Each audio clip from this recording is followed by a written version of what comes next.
किसी गांव से एक आदमी गुजर रहा था, उसके पास में रहे होंगे 19-20 ऊंट।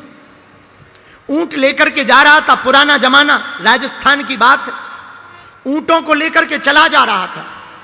रात हो गई तो उसे ठहरना पड़ा। जैसे ही रस्सियां निकाली थैला से, झोला से, तो 18 ऊंटों को तो बांध दिया, पर एक ऊंट रह गया। क्योंकि या तो उसे लगा कि हम रस्सी ला नहीं पाए, या रस्सी कहीं गिर गई। अब वो बड़ी टेंशन में पड़ गया कि इस ऊंट को बांधा कैसे जाए। वेद प्रकाश ध्यान से सुनना। वो आदमी, सामने एक झोपड़ी में आदमी रहता था, पड़ोसी, सराय में रहने वाला एक झोपड़ी वाला आदमी था।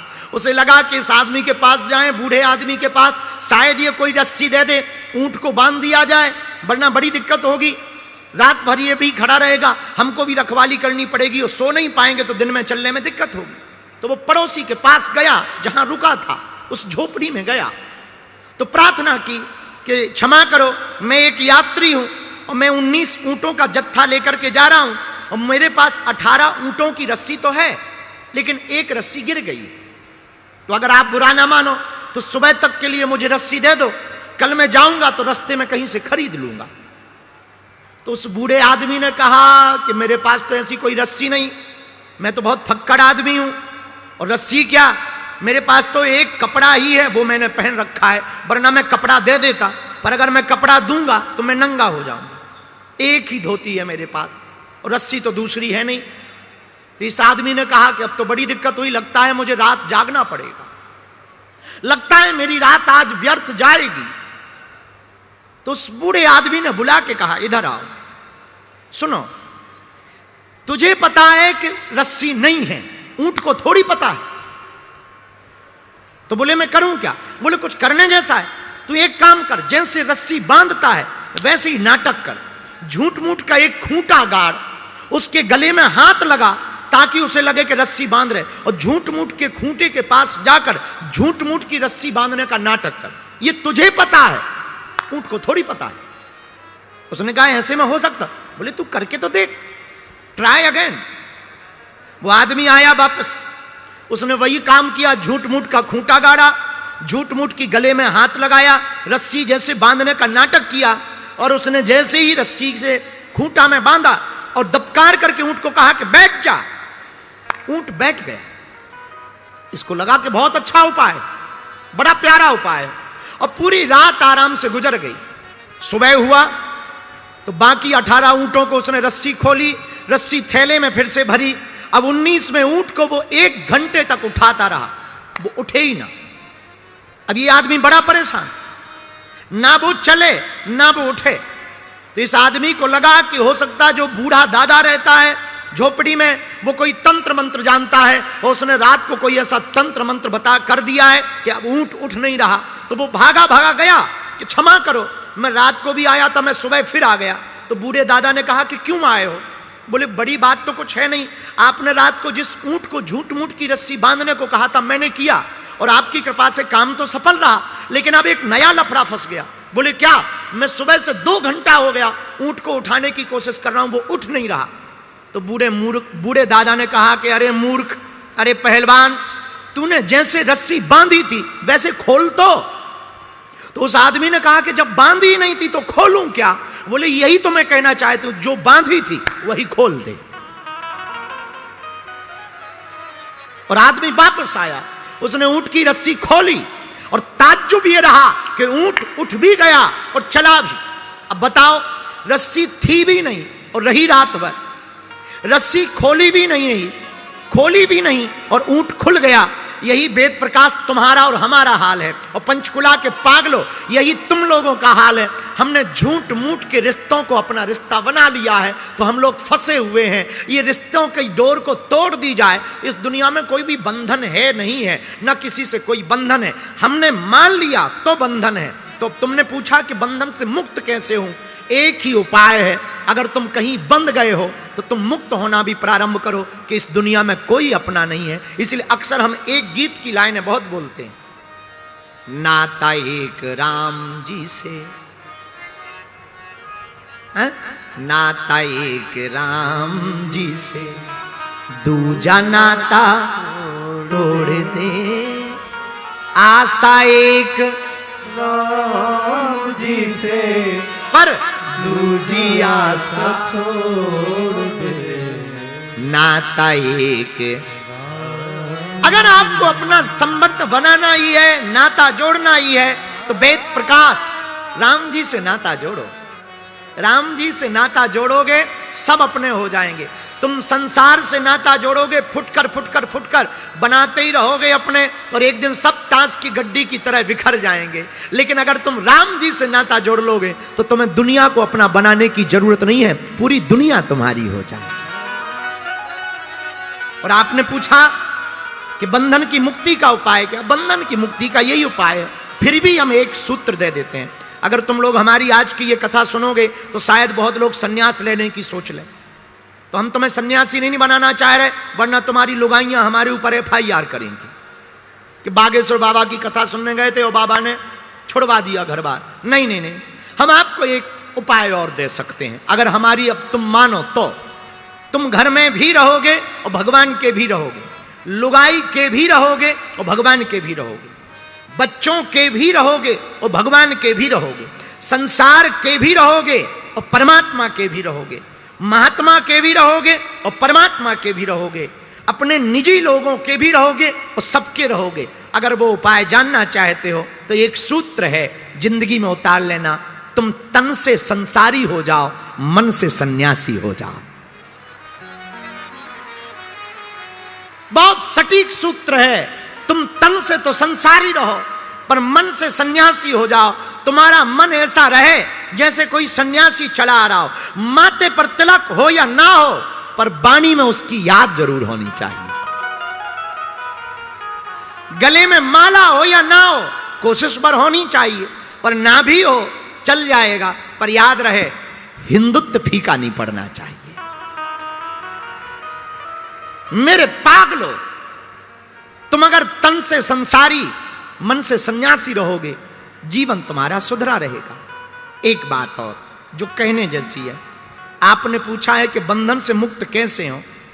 देह को मैं मत मानो, तै में तोर तोर में माया। एक पेड़ पर की डाली पर दो तोता बैठे, एक तोता ने पेड़ को अपना मान लिया। क्यों? क्योंकि उसको लगता है कि ये आम देता है तो यही हमारा है, उसको अपना मान लिया। एक दूसरा तोता रहता, वो कहता है कि ये है तो पेड़, आम तो खिलाने को दे रहा है, पर ये अपना नहीं है, क्योंकि इस पे तो हजारों पक्षी आएंगे और जाएंगे। ऐसे ही संसार है, अगर तुम संसार को अपना मान लोगे तो तुम अहमता में भर जाओगे, झूठी दुनिया के चक्कर में फंस जाओगे। संसार को तुम सराय समझो, बस स्टैंड।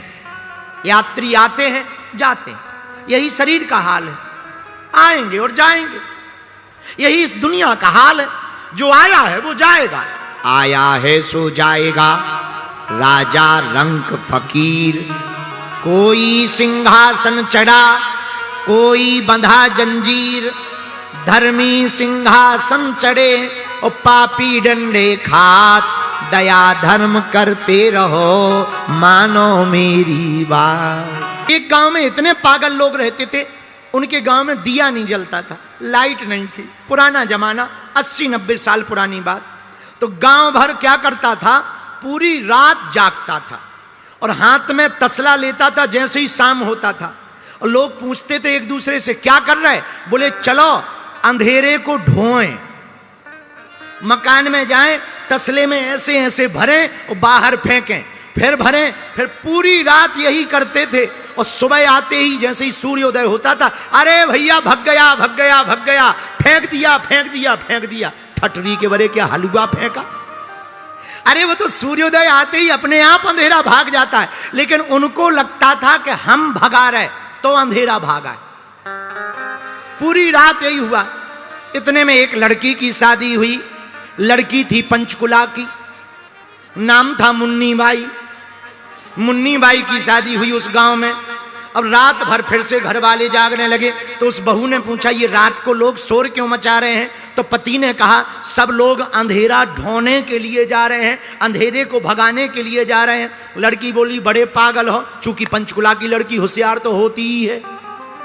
बड़े पागल हो, कहीं अंधेरा ढोया जाता है? पति बोला चुप रहे, हमारे दादा परदादा करते रहे, तू आके मुंह चला रही। वो कुछ ना बोली, बेचारी समझदार तो थी। दूसरे दिन उसने कुछ नहीं किया, 4 बत्ती बनाई, थोड़ा सा घी डाला, और जैसे ही अंधेरा हुआ सो दिया को जला दिया, और जैसे ही जलाया हा पूरा घर खुश हो गया। वाह भैया वाह, गजब की बहू आई है, हम लोगों को अंधेरा नहीं ढोना पड़ रहा, अंधेरा भाग गया। दूसरे दिन गांव वालों ने पूछा, भैया आज तुमने अंधेरा नहीं ढोया, आवाजें नहीं आई? बोले हम तो भैया सोते रहे, बहू ऐसी आई कि वो ऐसा चमत्कार करती है कि अंधेरा चला जाता है। लोगों ने बहू से पूछा मंत्र बताओ। अरे बोले मंत्र वंत्र कुछ नहीं है, दिया जलाओ अंधेरा भाग जाएगा। ऐसे ही तुम अपने अंदर में अज्ञान का जो अंधेरा रख रखे हो उसको लेकर टेंशन मत लो, हनुमान जी के ज्ञान के प्रकाश का दीपक जलाओ, अंधेरा अपने आप भाग जाएगा। बोलो सीताराम। अब संकट आ गए तो क्या करें? आह संकट ते हनुमान छुड़ावे, क्यों? मन क्रम वचन ध्यान जो हनुमान जी का भजन करेगा, हनुमान जी की भक्ति करेगा, उसके संकट कट जाएंगे। बोलो सीताराम। जोर से बोलो, और जोर से बोलो। तो संकट काटने के लिए, संकटों को मिटाने के लिए हनुमान जी देखो क्या है। हमें एक भजन याद आ गया। तुम्हें जल्दी तो नहीं है, हमें भी नहीं है, हम तो फ्री हैं। किसी ने कहा मरना क्यों चाहते? अरे जिन नेत्रों से रघुनाथ जी को ना देख पाए वो शरीर तो छोड़ देना चाहिए, जीने से क्या फायदा। और कितनी अद्भुत बात है, जिस व्यक्ति के जीवन में भक्ति ना हो उसका जीवन किसी काम का है क्या? ऐसे समझो, नदी हो पर नदी में पानी ना हो तो क्या नदी किसी काम की है? बोलो हाँ या ना। अरे बोलो। अच्छा, कोई व्यक्ति या स्त्री बहुत सुंदर हो लेकिन नाक कटी हो, किसी काम की है? बोलो हाँ या ना। अच्छा, तीसरी बात, मिठाई हो पर मीठी ना हो, मिठास ना हो तो क्या उसे मिठाई कहोगे? बोलो हाँ या ना। अच्छा, चौथी बात, रात हो लेकिन अंधेरा हो ना तो क्या उसे रात कहोगे? हाँ या ना। नहीं। विद्यालय हो पर विद्या ना पढ़ाई जाती हो तो क्या विद्यालय कहोगे? भोजनालय हो पर भोजन ना बनता हो तो क्या उसे भोजनालय कहोगे? मंदिर हो पर मूर्ति ना हो तो क्या प्रणाम करोगे? नहीं। उसी प्रकार इंसान हो लेकिन इंसानियत ना हो तो क्या इंसान कहोगे? नहीं। उसी प्रकार इंसानियत हो पर भगवान की भक्ति ना हो तो क्या उसे इंसान कहोगे? नहीं। जैसे पानी के बिना नदी का महत्व नहीं, शंख के बिना आरती का महत्व नहीं, पुरुष के बिना स्त्री का और स्त्री के बिना पुरुष का महत्व नहीं, पुत्र के बिना मकान का महत्व नहीं, गुरु के बिना शिष्य का महत्व नहीं, भगवान के बिना भक्त का कोई महत्व नहीं, उसी प्रकार भक्ति के बिना जीवन का कोई महत्व नहीं है? भक्ति नहीं तो जीवन किस काम का? भक्ति जीवन में नहीं आवे प्रिय श्रोताओ तो जीवन मिलना ना मिलना। अच्छा, तुम क्या इसीलिए पैदा हुए हो कि जन्म लिया, बड़े भय, पढ़े बड़े और पढ़े, पढ़ने गए, बीए की, नौकरी की, लुगाई मिली, बच्चे भय और मर गए? क्या इसीलिए तुम्हारा जन्म हुआ? ना ना ना, केवल इसलिए जन्म नहीं हुआ। बोले फिर किस लिए जन्म हुआ? संत कहते हैं मेरे पागलो, भगवान ने जन्म तो भगवान को पाने के लिए जन्म दिया है। जीते जी भगवान को जान जाओ, जीते जी भगवान को पा जाओ। अब तुम लोगों ने वृथा जीवन बहुत खो दिया भैया, बहुत समय गवा दिया। रात गवाई सोए कर, दिवस गवाया खाए, हीरा जन्म अनमोल था कौड़ी बदले जाए।